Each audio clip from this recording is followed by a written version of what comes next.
Good morning. Welcome. Cold that it is, yeah. Wasn't it nice to step in here and feel the warmth? That's your donations being put to good use. Just letting you know where our money goes. I was telling a friend earlier that it used to be, decades ago, you'd wear your winter coat in this church. It's true. Good morning. Welcome again to this service of the Unitarian Universalist Church of Amherst. We are so glad you have chosen to spend this time with us. We know you have many options and obligations on a Sunday, and we are grateful that you are here. I'm Marlena Rice, and I am your worship associate this morning. That means that I will be assisting Reverend Michelle, and supporting you as you experience this Sunday morning at UU Amherst. For those gathered in the chapel, please place your phones on airplane mode or turn them off completely to ensure our online community is able to participate without disruption. We also have assistive hearing devices at the usher station in the back of the chapel. Also, if you are feeling chilly, please get up at any time in the service and borrow one of the cozy blankets in the big basket on the stairs to the atrium in the back of the chapel. It's okay to get up and take care of yourself at any time. I'm Reverend Michelle Buhite, the minister of this congregation. My pronouns, which I offer to create a truly inclusive and brave space for all to live into the fullness of our identities, are she and her.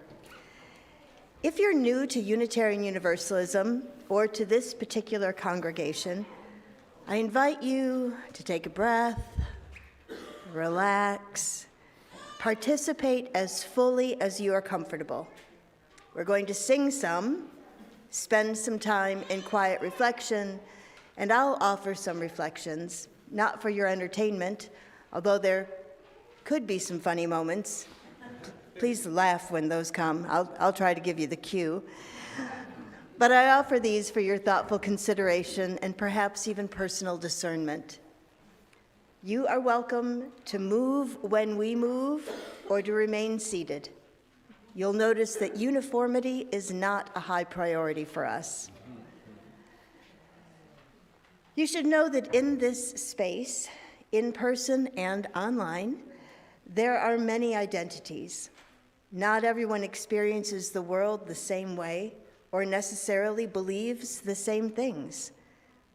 If you think of us as many petals on one flower, that may help it not be disorienting. We put a high value on community, and you'll find us to be ridiculously friendly.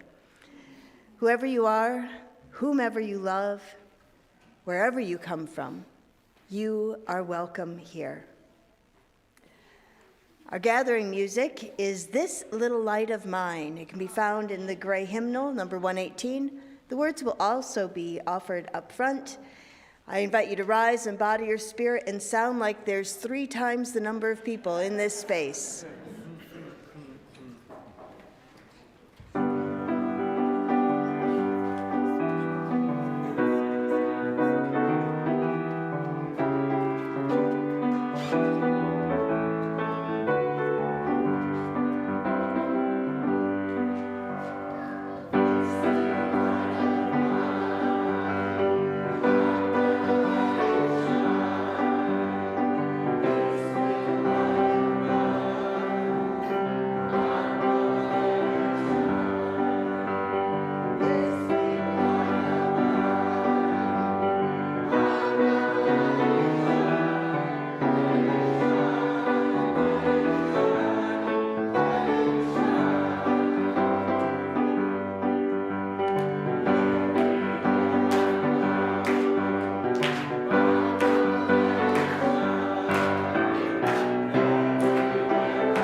has hands.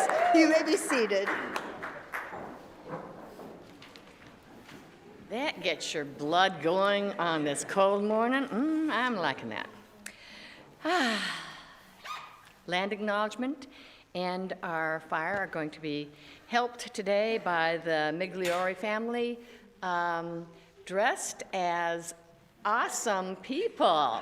Yeah, and there are some other family kids who are, I've seen Spider-Man with a cowboy hat on, and Dad has his bunny ears. You coming forward, Dad? You're going to just wave from the back. Okay, I agree.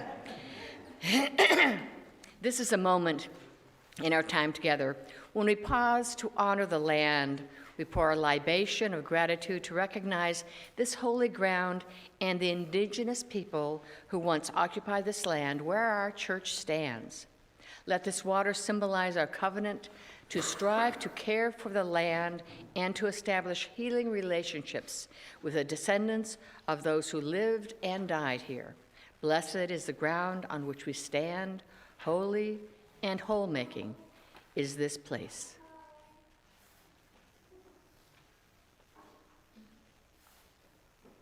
Whenever we gather, we light a chalice, a cup or vessel that symbolizes the Unitarian Universalism and the gathered community.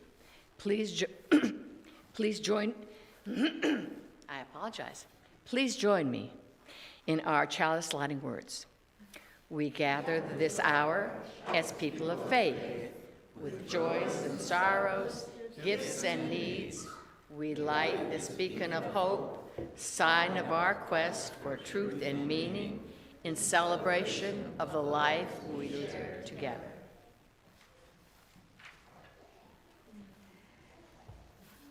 You know, people come to this worship hour with different needs, different expectations.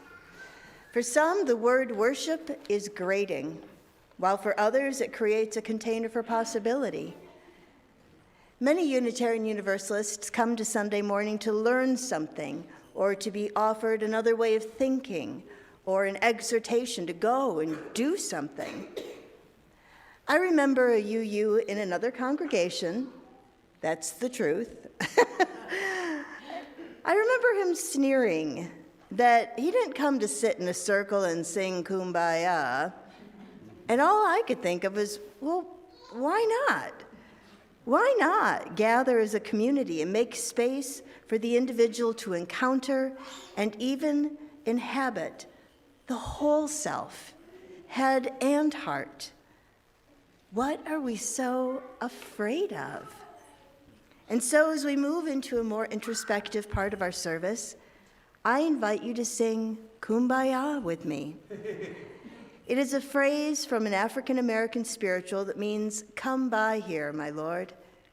It originated in the Gullah Geechee culture of the southeastern U.S. coastal islands as a plea for divine intervention.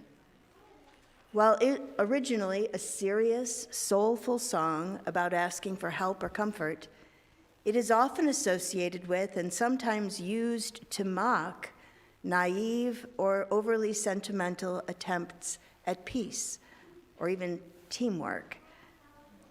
Whether or not you believe in divine intervention, I invite us to sing it with reverence and to prepare our hearts for the next chapter of the service. The words will be projected up front. You can also find it toward the back of the gray hymnal. So we will be singing the verses that include Kumbaya, someone's singing, someone's praying, Kumbaya. Okay? Let's sing this, remaining seated as we prepare for this introspective time.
It's nice to have an affirmation, isn't it? We move into this time, our probably most ritualized moment in our service, beyond lighting the chalice and acknowledging the land that we have been blessed to have a church built on. Goodness, we have so much responsibility. So those might be tied to responsibility to entering this place, this moment where we bring our joys, concerns, and sorrows and drop them into this container of love is for us. There is a labyrinth up front. There is a smaller labyrinth in the back if coming up front is not your deal. Also, if you choose to just remain in your seats, know that you are helping to anchor this time for those who do move. So I invite you, as the music plays, to come forward or to the back as you wish, or to remain seated. For those who choose to move, there are stones and shells around the labyrinths, and just place one, knowing that you and all you bring can be held in love, even for this time.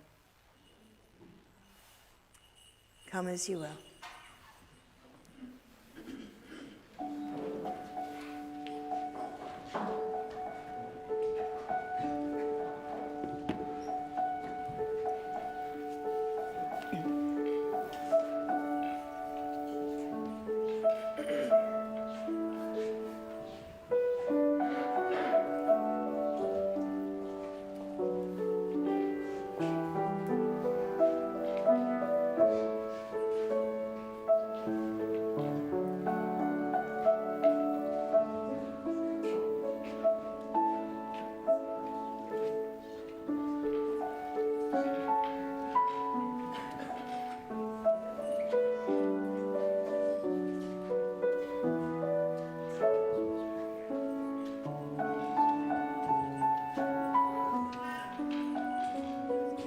It's okay.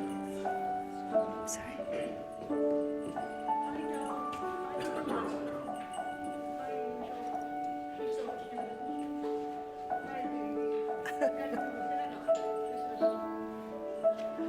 It's a special hat. All right, Cece, want to do a rock? Want to do a stone? Let's do a stone. You can do two, one for Kim and one for you, okay?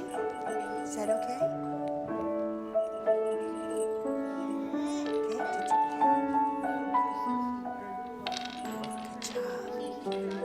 Okay, good job. Thank you. Excellent. Great job. Great job. Careful of the pointy part. Okay, Sonic, can you go with your mom? Thank you, babe. Great job.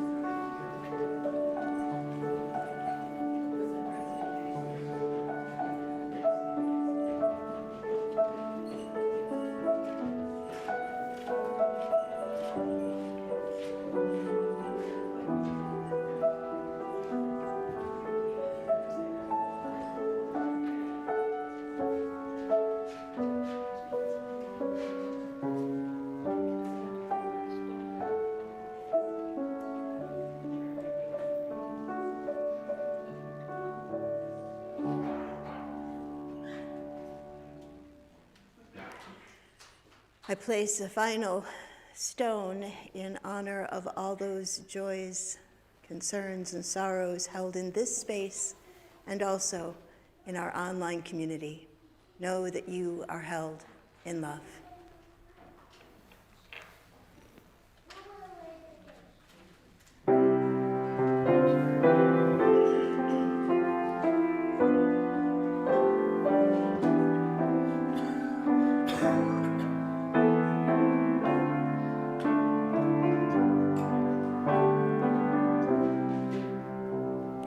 Spirit of life, come unto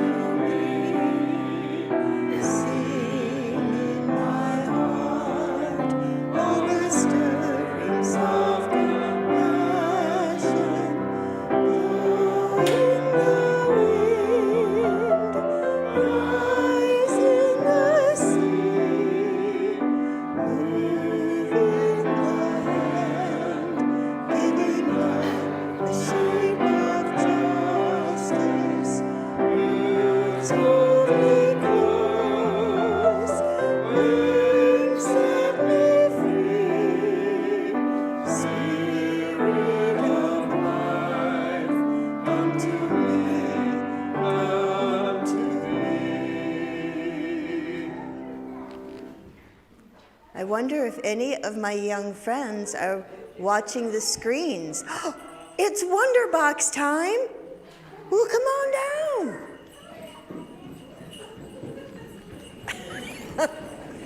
Cece, you're a hoot. All right. Okay, do you want to sit wherever you want to sit? Oh my goodness. Hello, little dumpling. Oh my goodness.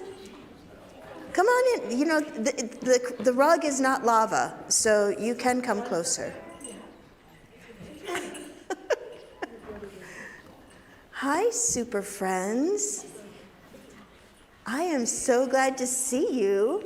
And I noticed that some of you are dressed in superhero or other kinds of gear. I won't even call them costumes because costumes sound like you can only wear them like once or twice a year. But this is who you are. Spider person right there. Yes, indeedy. So you probably wonder why I asked y'all to come with your superpowers fully present. Oh, nice. And that is a well-earned crown. Let me just tell you. 3 kids. Yep, well-earned crown. I think everybody has a little bit of superpower in them. Even if they're just dressed in their everyday clothes and keeping it tight inside, I think everybody has superpowers. What do you suppose? Like, I'm pretty sure Bowers is not able to spin webs, although tell me later if you really can, because I'm super interested in that. But who has a superpower inside? A superpower like being a friend, or are you a good friend, Bowers? I am not surprised by that. I'm a good friend. Are you a good friend too? Cece and Sonnet, are you a good friend? Of course you are. Quinn, are you a good friend? You look. What's your superpower? Yeah, it's hard to say. It's hard to say. The discernment process goes on and on and on. Well, in the Wonderbox today, I wanted to show you that I have a superpower too.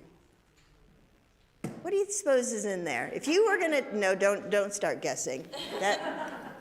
That road cannot be returned from. So this fancy piece of fabric is a stole. Stole. It's a funny word. The L kind of gets in there. And when I put on this stole, it brings out those superpowers that are already inside me. This doesn't have superpowers that I know of, although I keep trying to learn to fly, because would that not be the coolest superpower ever? But until I learn how to do that, I wear this just to kind of show that I have some superpowers. My superpowers are listening and being a friend and helping people feel like they belong. Not just feel like they belong, but to know that they belong, that we all belong together. That's a pretty cool superpower. And you know what? I'm not the only one. And it's not in here, it's in here, in my heart. And so I'm going to take a little bit of my superpower. I'm going to blow on it to give it extra power. And I'm going to give it to you. Yeah. Wow. Did you feel that? Whoosh. Good superpower and excellent drama. Okay. We can use all our superpowers. Oh, owie, ow, not that one. No hair pulling superpowers. We can use our superpowers of being good friends and making people feel special and welcome and loved all the time. Okay? Will you do that for me? Better than that, will you do that for you? It'll make you feel yummy inside, let me tell you. All right. I think our super people should go to their super fun faith development activities, and we will sing superly to them. Oh, I forgot to do that. All righty. Can I fix you?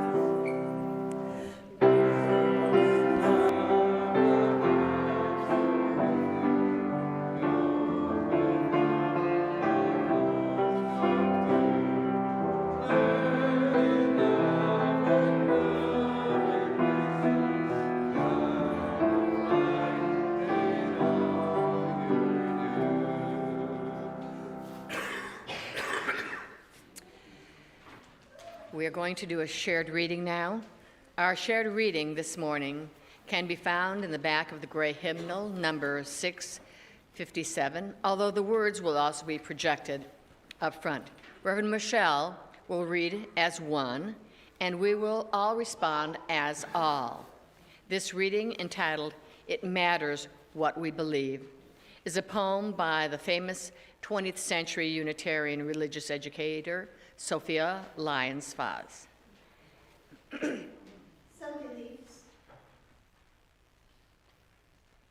Some beliefs are like walled gardens. They encourage exclusiveness and the feeling of being especially privileged. Other beliefs are expansive and lead the way into wider and deeper sympathies. Some beliefs are like sunshine, blessing children with the warmth of happiness. Oh, did I do that wrong? Sorry.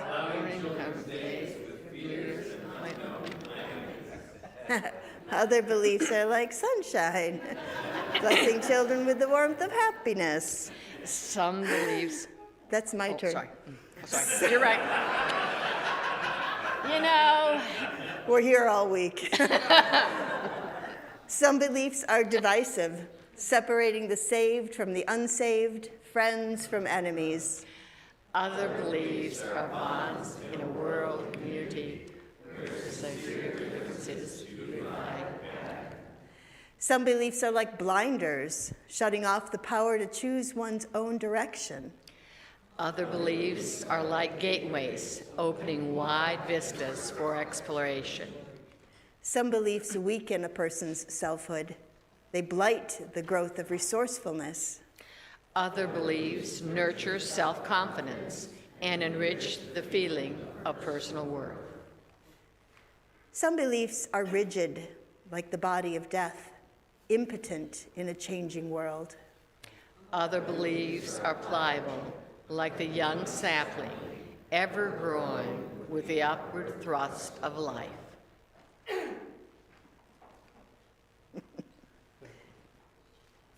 Thank you for your flexibility.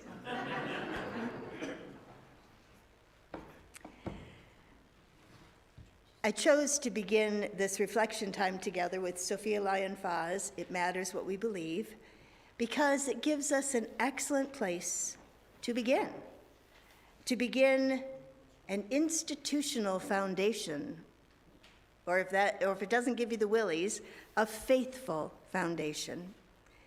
We are meant to embody the qualities of a life-giving, life-saving faith, leading the way to wider and deeper sympathies, blessing children with the warmth of happiness, being pliable and growing like a young sapling. That certainly puts a different spin on a beloved poem. It's not just about beliefs, abstraction. It's about embodiment.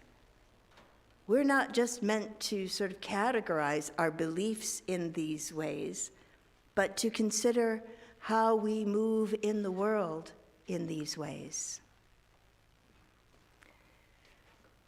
We've begun to internalize the values that you can see on the screen. The values flower, love is at the center.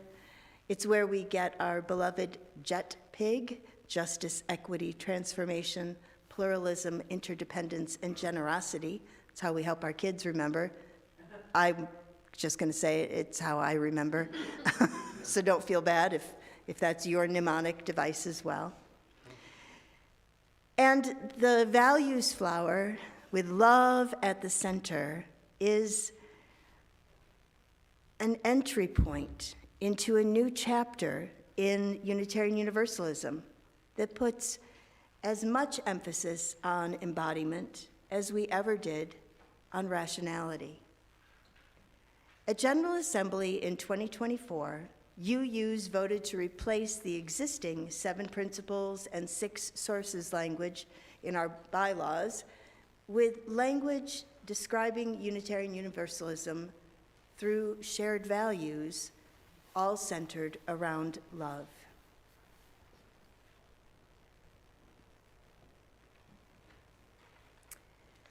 Interdependence. We honor the interdependent web of all existence and acknowledge our place in it. Pluralism. We are all sacred beings, diverse in culture, experience, and theology. Justice. We work to be diverse, multicultural, beloved communities where all feel welcome and can thrive. Transformation. We adapt to the changing world. Generosity. We cultivate a spirit of gratitude and hope. Equity. We declare that every person is inherently worthy and has the right to flourish with dignity, love, and compassion.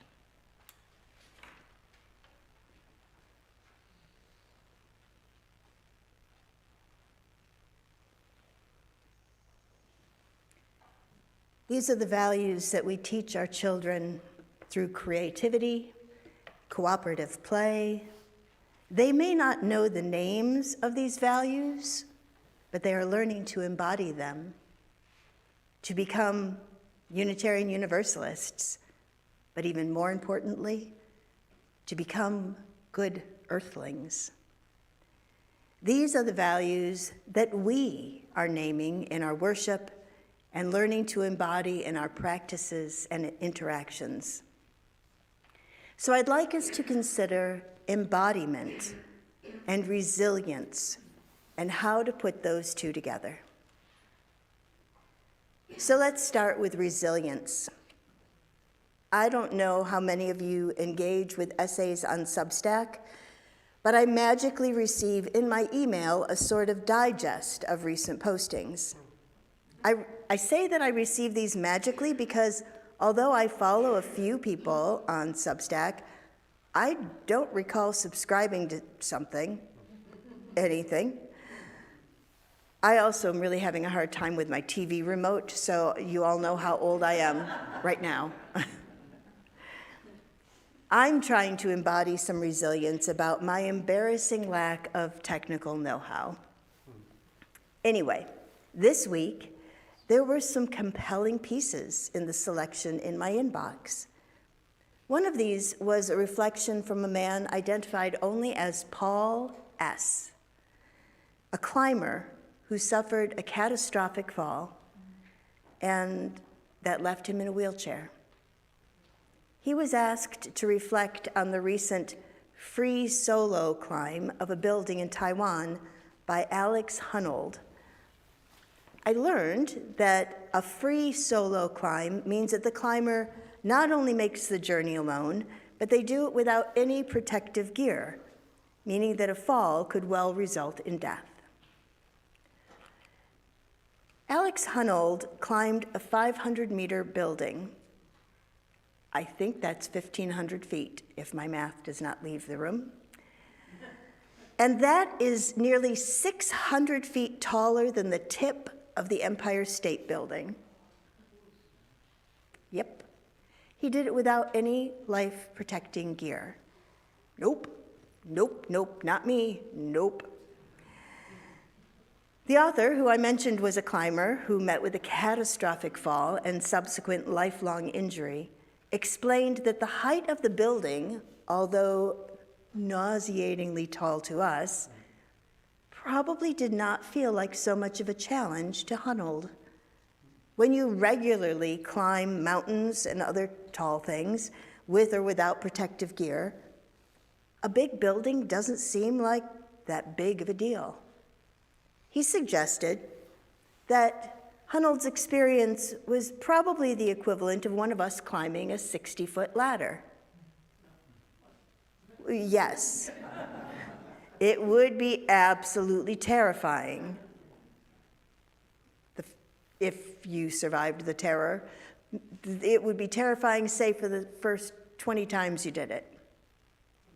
Then slightly less terrifying for the next 20. And eventually, according to the author, we would merrily and carefully scamper up that ladder, not because we have sudden superpowers, but because we have trained our amygdala, the fear factory in our brains. We would not dissolve in terror at the idea of climbing that ladder because we would know that we can do hard things. Let me offer a slightly less athletic example from my own experience of learning to do hard things. Pictured on the screens is me, significantly shorter hair, significantly younger. This is a picture from the last year of my first ministry, which literally drowned in tears. You see, as a baby minister, that's a thing we call newbies, and in my job as a pastoral presence, wearing the stole, I took everything personally, which, as you may imagine, is not sustainable. But the things I learned and the little bits of resilience that I had built up made it possible for me to survive my first 3 years here. I'm just going to let that land. I was brought in as a developmental minister to help us all do hard things. It was pretty rough, but I learned that I and we can do hard things. We're currently in our 11th year together, and beyond those developmental years, we've continued to do hard things together. We weathered a pandemic and came out on the other side stronger. I have to tell you, countless congregations and ministers were not so fortunate. Many ministers chose early retirement, and many buildings closed. And not just in Unitarian Universalism. Actually, if you watch the Buffalo News at any time, you know a little bit about something of buildings closing in another faith tradition.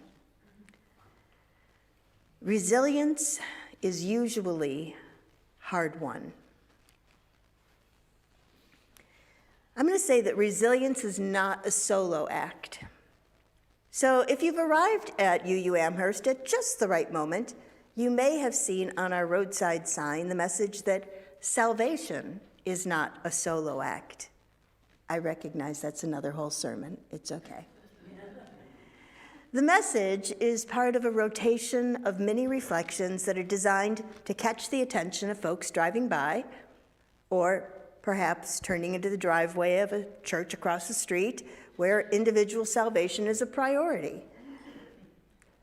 One of the things that has set Unitarians and Universalists apart from other Christian sects is the notion that salvation is communal. We were never meant to save only ourselves. No one gets to heaven alone. We get there side by side. No one gets to heaven alone, to heaven alone, to heaven alone. No one gets to heaven alone. We get there side by side, side by side, side by side, side by side.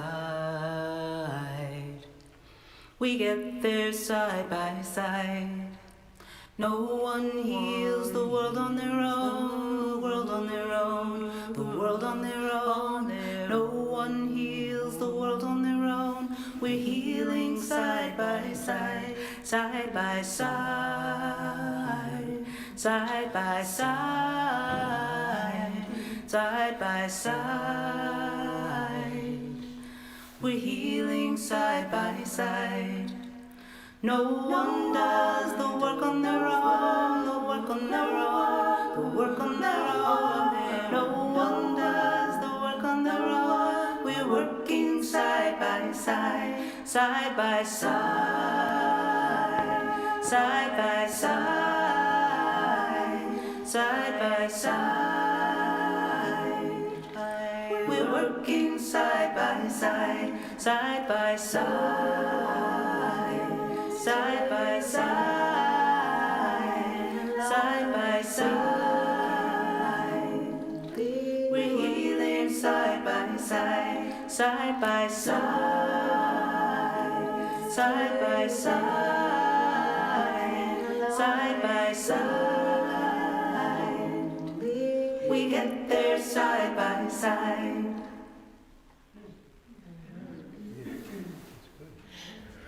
So before I go on, I want to teach you a thing. When something hits home, it's particularly yummy, but it doesn't really, it's not like an applause thing. Making the scrapey sound, the warming up sound, that's a way to recognize what just happened in you. So whether you believe in an afterlife heaven or creating heaven on earth to the best of our ability, no one gets there alone. No one gets there alone. In the same way that salvation is not a solo act, resilience is not a solo project. For this part of our reflection, I chose an image from the Soul Matters Covenant Group curriculum to exemplify the truth that although personal resilience is important, capital R resilience is not a solo act.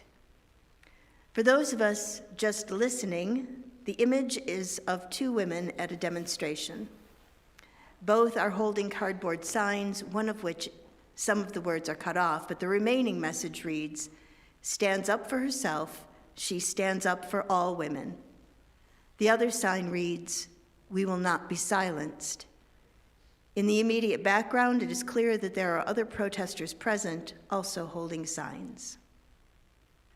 These images were borrowed from Soul Matters, which is where we get the curriculum. And so I'm again borrowing from their words. When did we decide that resilience is a solo project? It's not that we consciously chose to define it that way. It's just what we were taught from the time we were little right up today. Pull yourself up by your own bootstraps. You're stronger than you think. If at first you don't succeed, try again. And one of my favorites, what doesn't kill you makes you stronger.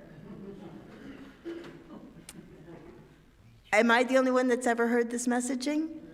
No, I didn't think. The cultural consensus is clear.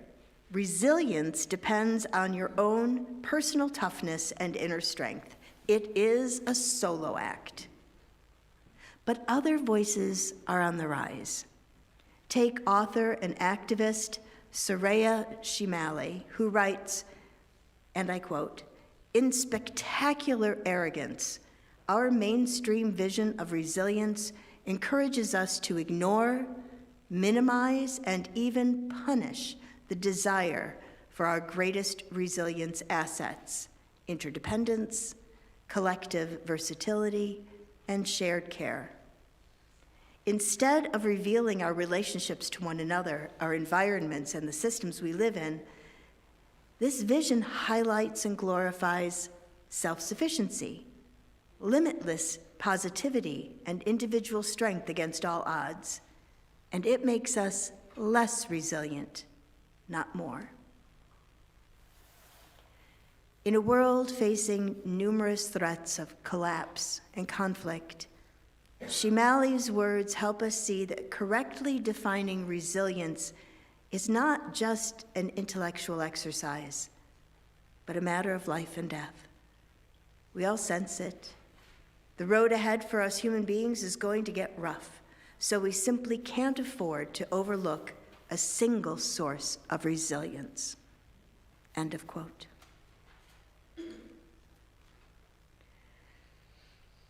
What does resilience even look like?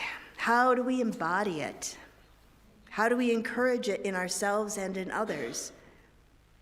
Well, and this is not a quiz, so this is not meant to make you feel bad if you didn't read the January newsletter.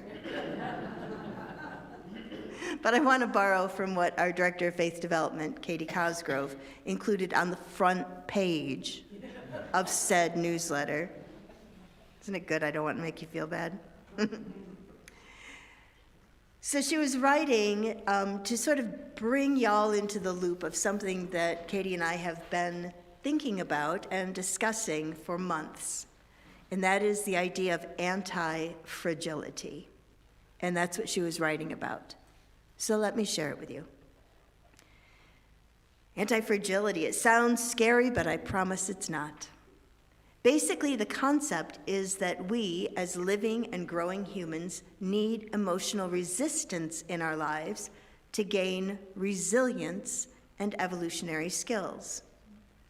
Originally, the concept came about by removing wind as a factor for tree growth and watching the trees fall and break after a certain point because there wasn't wind to force them to deepen their roots and in turn make them stronger.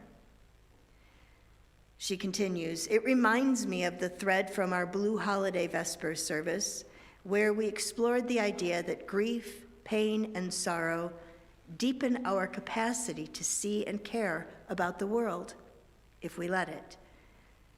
The same idea applies here. Anti-fragility does not equate to a lack of empathy.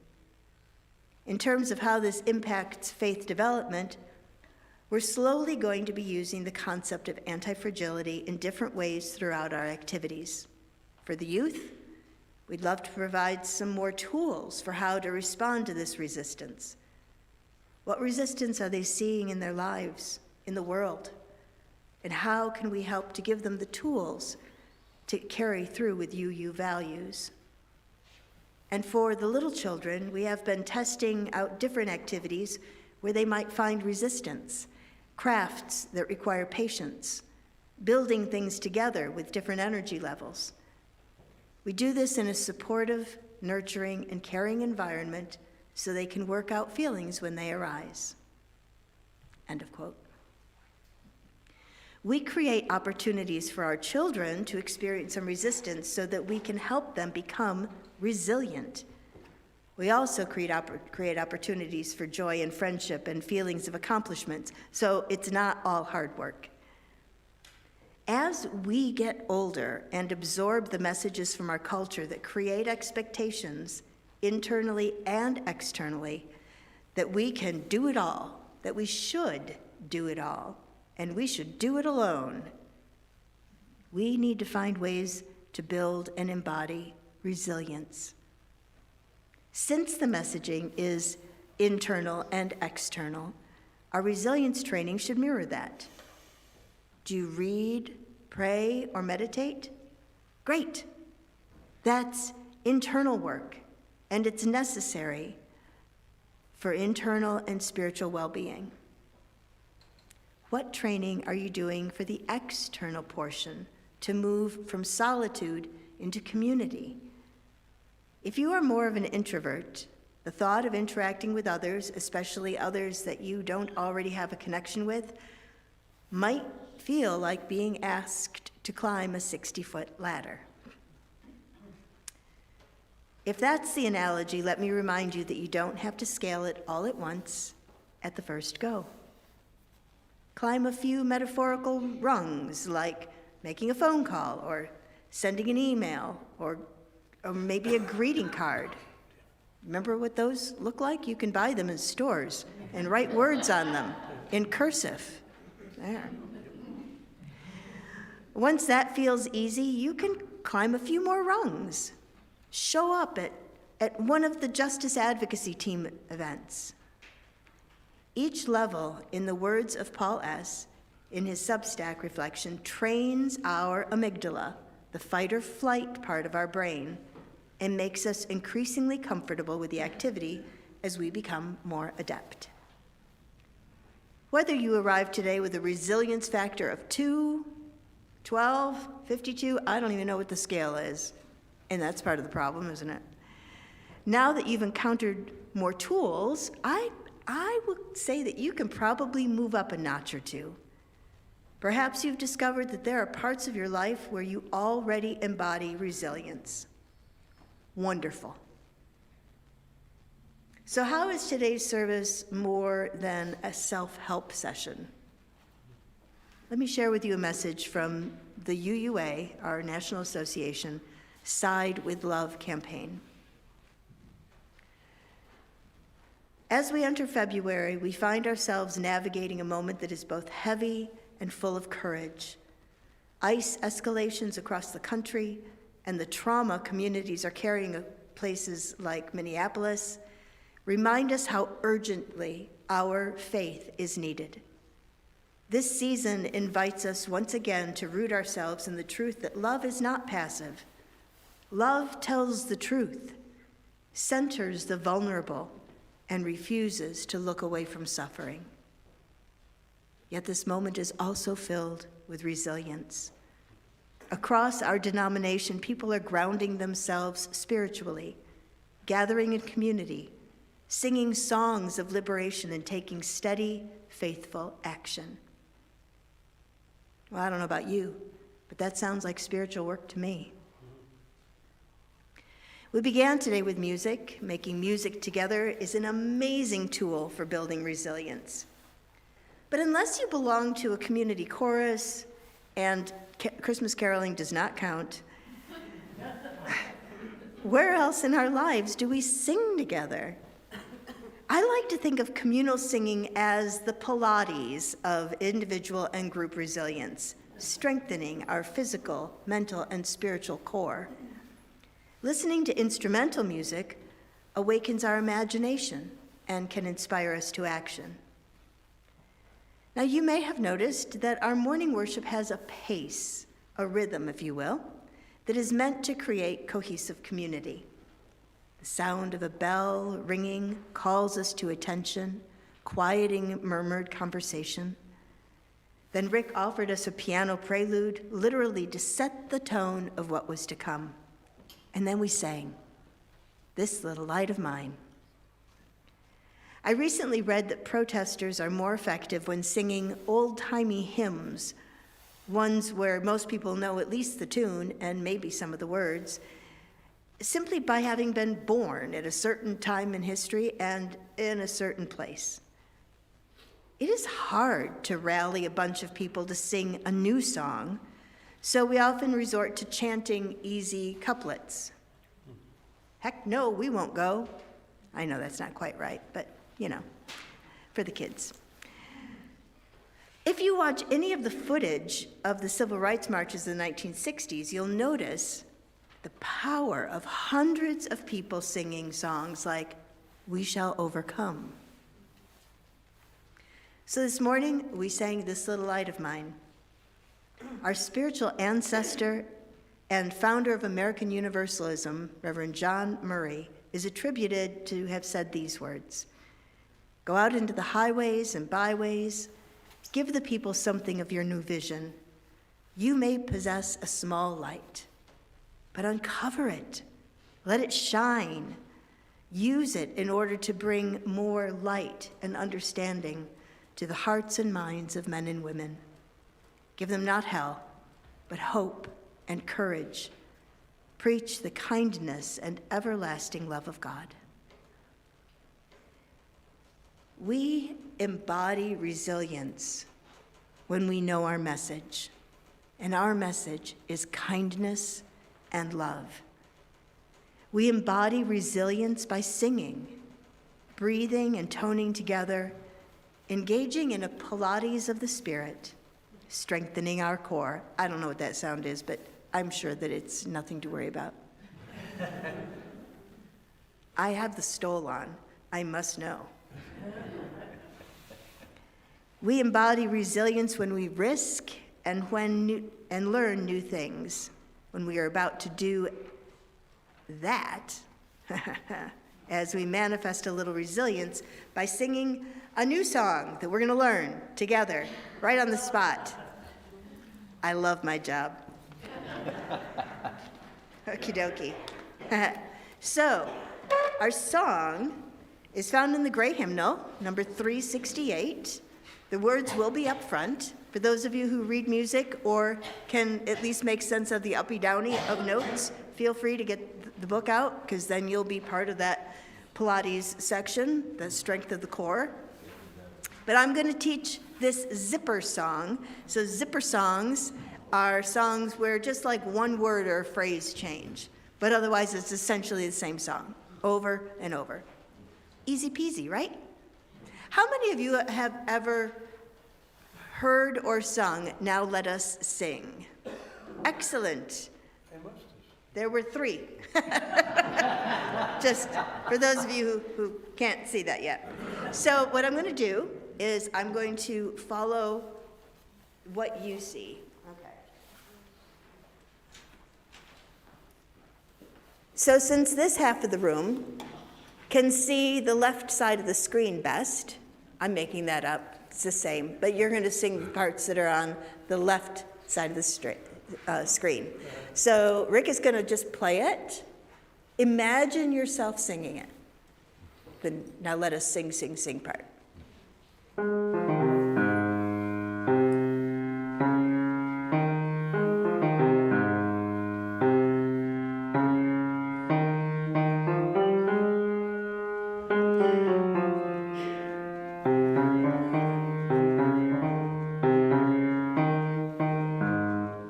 So y'all got kind of the fun, sexy part, right? It's an awesome part. It's got sort of that I'm just a cool jazz bass player groove to it. I was a bass player. I'm not any of those other things. So, Rick, if you'll give the first note. So if you're a bass type singer, you're going to go here and go blah, blah, blah. If you're not a bass singer, you're going to sing up here. And let's try it together, just out of the gate. Here we go. Now let us sing, sing, sing, sing. Now let us sing, sing, sing, sing. Lift up your voice, be not afraid. Now let us sing to the power of the faith within. I didn't tell you about that little break. So at the end, it's now let us sing to the power of the faith. So imagine yourself doing, I don't know, a cheesy theater move. Okay, let's do that again. Ready? Now let us sing, sing, sing, sing. Now let us sing, sing, sing, sing. Lift up your voice, be not afraid.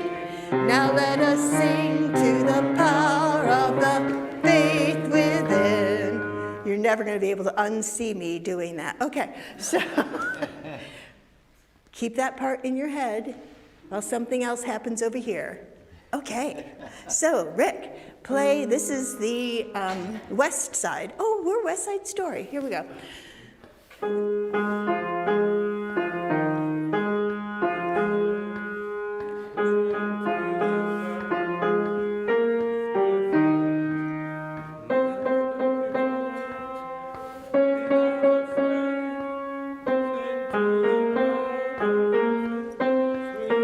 So you also get your Broadway moment, okay?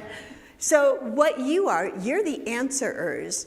They're sort of cruising on the bottom, do-do-do-do-do, and then you're doing the what along the side, okay? Excellent. Here we go, and sing to the power of the faith within. Sing to the power of the faith within. Lift up your voice, be not afraid. Sing to the power of the faith within. So you get a lot of Broadway moments because you have every single time, sing to the power of the faith within. So if you need to vocalize or clap or Broadway, whatever you need to do, let's do it together. Y'all remember your part, right? Okay, here we are. Let's do it again. And go ahead and play the bass part. And sing to the power of the faith within. Sing to the power of the faith within. Lift up your voice, be not afraid. Sing to the power of the faith within. Oh, y'all got this. Okay. You do remember your part? We're just going to throw caution to the wind. So it's going to be faith and then a couple more words. That's the zipper. I've lost track. Okay, with some sort of introduction. Let's do it. Let's see.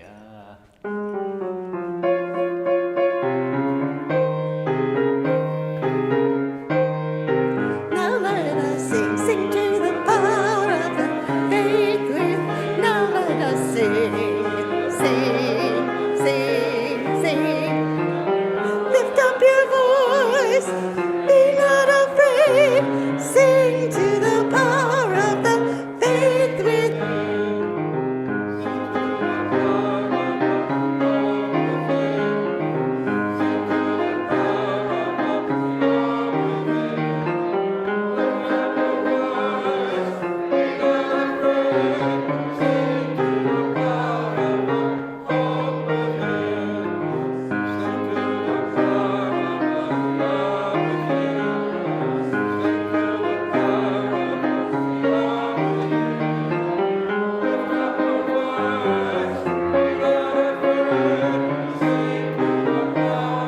All right, let's stand up.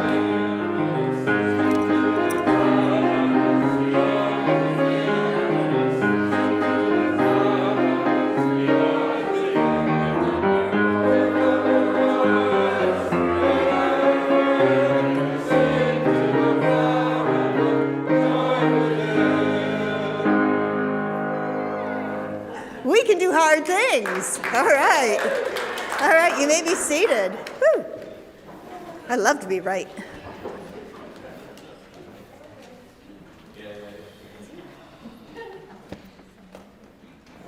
Wow, that is community. What we have at UU Amherst is pretty special. I hope you've enjoyed it. These days, it can be hard to find a community of thoughtful and caring people who are welcoming and inclusive. And we hope you have found that here. If UU Amherst feels like a place for you, whether or not you have explored membership, we hope you will begin a practice of financial support. When we support UU Amherst, you support values that are infused with love. This month, we are sharing the offering plate with our justice advocacy team so they can help support the work of UU's Telling the Truth, centering the vulnerable, and refusing to look away from the suffering in the communities of those most vulnerable and being rounded up and oppressed. Instructions for giving can be found at the small desk next to the usher station. Whether you give online, through automatic bank withdrawals, or randomly with the cash in your pocket, we are grateful. Folks who are participating online, we hope you will also text your gift to the number on the screen. To all, we promise to use your gifts respectfully and thoughtfully, to continue to be the place where questions are welcomed and children learn love and kindness. The offering will now be gratefully received.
began our service with the lighting of our chalice, and now we extinguish this chalice, not to quench the flame, but to return it to individual hearts, strengthened by this time spent together, so that we can share our light with the world. Please join your voices with mine. We extinguish this flame, but not the light of truth, the warmth of community, or the fire of commitment. These we carry in our hearts until we are together again. As our service draws to an end, our service to the world is ready to begin. You'll find many opportunities for growth and service in your order of service and on our website. All are invited to stay for coffee and conversation in the Emerson Room, just through the double doors, at the back of the chapel, and in the lobby. There is reserved seating for families at the window end where there are kid-friendly activities. Randy Kent, our board chair for a couple of more weeks, has an announcement to share regarding the upcoming annual meeting. Randy?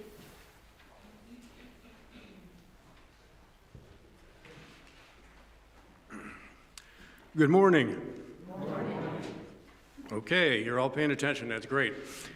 So yes, on Sunday, February 22nd at noon, we will hold the annual meeting of UU Amherst. At that meeting, voting members, I am reminded to let you know that if you have not made a contribution for last year or a contribution or a pledge for this year, your voting member status is questionable. It's not too late for them, though. Exactly. It is not too late to remedy that. And of course, I believe you have a new UU session coming up as well. So we do appreciate voting members because while we tried years ago to get Reverend Michelle to work for nothing, just didn't work. No, of course not.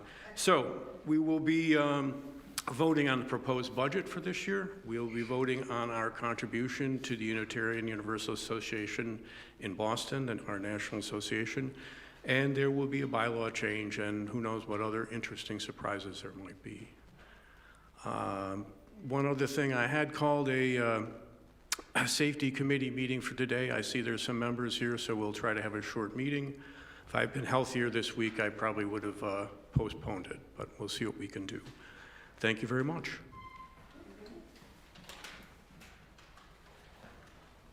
Oh, one other thing. It's very nice to see you all here at the cold today. It's very nice to see you most of the way on Parker. There is still time to sign up to attend the new UU orientation this coming Saturday, February 14th, from 9:30 to 12 noon. This is an opportunity to learn more about Unitarian Universalism, this congregation, and ways you might get involved.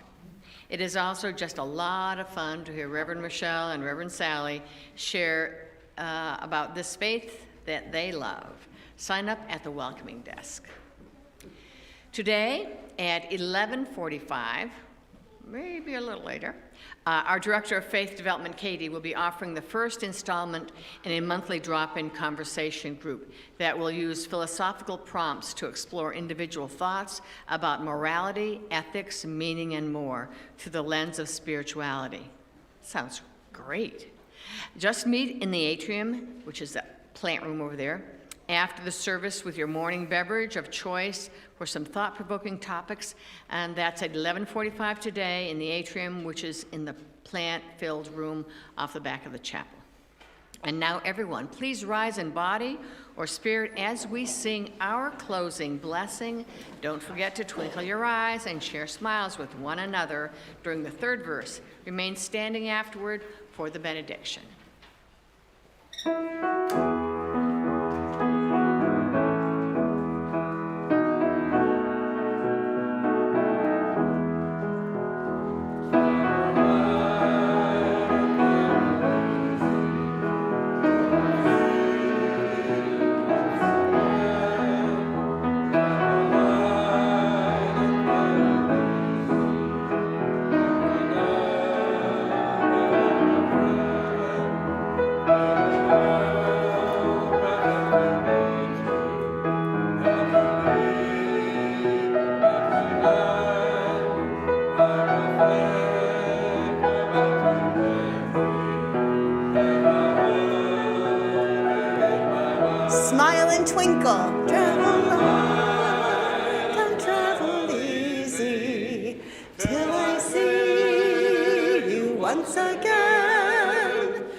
I close our time together with the inspiring and encouraging words of our spiritual ancestor, John Murray.